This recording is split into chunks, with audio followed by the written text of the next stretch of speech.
घुग्गुस व पांढरकवडा परिसरातील शाळा महाविद्यालयांमध्ये 6 ते 20 ऑगस्ट दरम्यान नशामुक्ती प्रतिज्ञा महाअभियान राबविण्यात येत आहे।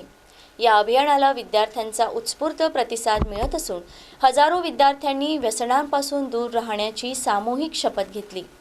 चंद्रपूर, वणी व गडचिरोली एरिया इंचार्ज कुंदा यांच्या मार्गदर्शनाखाली स्नेहल तसेच प्रजापिता ब्रह्मकुमारी टीमच्या वतीने घुग्गुस व पांढरकवडा येथील विविध शैक्षणिक संस्थांमध्ये नशामुक्ती प्रतिज्ञा कार्यक्रम घेण्यात आला।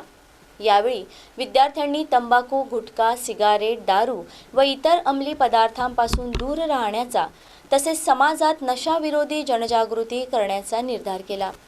व्यसनाला नकार, उज्ज्वल भविष्याला होकार असा संदेश देत नशामुक्त युवा, निरोगी समाज आणि सक्षम भारताचा संकल्प या अभियानातून घेण्यात आला।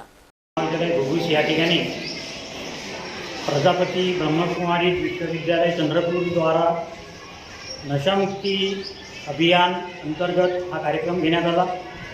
या कार्यक्रमामध्ये विद्यार्थ्यांना नशेपासून मुक्त होण्याकरिता काय काय उपाय आहेत, नशा केल्यामुळे त्याचे दुष्परिणाम काय भोगावे लागतात आणि त्याचे दुष्परिणाम समाजाला, कुटुंबाला आणि देशाला काय भोगावं लागतं, त्यामधून आपण मुक्त कसं व्हायचं, या सर्व गोष्टींवर प्रबोधनाच्या माध्यमातून या ठिकाणी ब्रह्मकुमारी चंद्रपूर इथून आलेले कार्यकर्ते यांनी मार्गदर्शन केले।